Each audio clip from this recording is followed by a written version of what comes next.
Hi there. My name is John Stevens, pastor of Zion Lutheran Church in Oregon City, Oregon, and we're part of the ELCA, and welcome to Dollar Store Children's Sermons, where we take a look at the lectionary text tying to an item from the Dollar Tree. This is for the narrative lectionary, and we're in Romans. We're going to be in Romans for a little bit, but this is Romans 5, 1 to 11. And so there's a lot of stuff going on in here, and there's a lot of theological language, a lot of stuff that even or maybe especially for adults goes whoosh.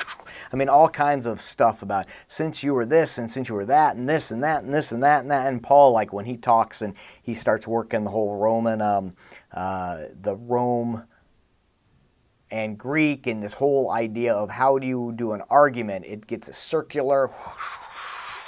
And if, I tell you, it's enough to make the head just go, ugh. Especially then you're like, children's sermon, what? So two directions. In one direction, if you're seeing this just on YouTube, if you go to dskidssermons.com or Google Dollar Store Children's Sermons and go to the blog, I have a link underneath this that will take you to a Dollar Store Children's Sermon a few years ago that I have another take on this Romans using a box of crayons, and you can look at that and see that direction.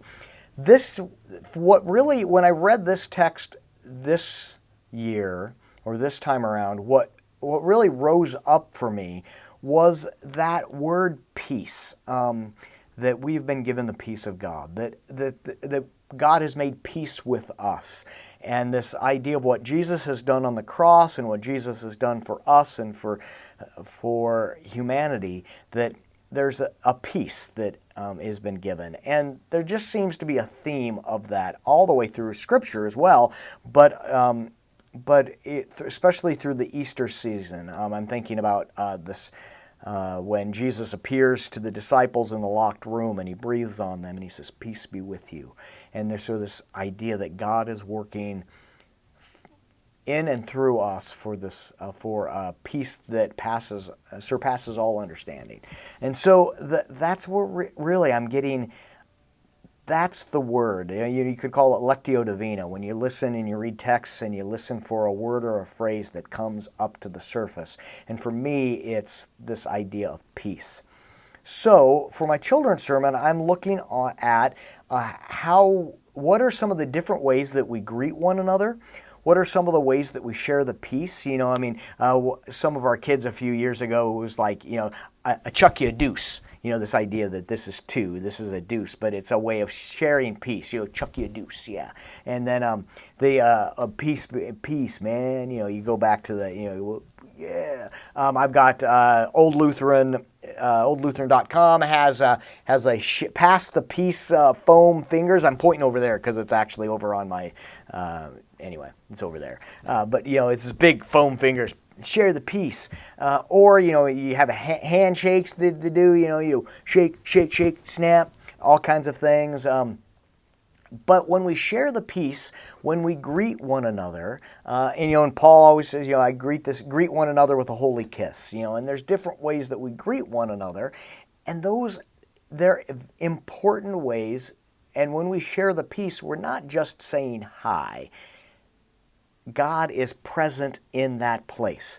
And so the direction I'm taking this is that not only talking about how do we greet one another and what are some of the different ways, give me five, up high, down low, too slow, all those kind of things. But in our tradition, in the Lutheran tradition, and in many other traditions, there's the sharing of the peace. Now, some people have it following the prayers of the people and right before you enter into communion time, the meal time. Some people have it at the very beginning of the service as a greeting. But no matter where it happens, there's a reason that we do it. And that when we share the peace, we're not just saying hi, though we're greeting people. A lot of times we're seeing people that we haven't seen for each other. In my congregation, when we share the peace, it is like the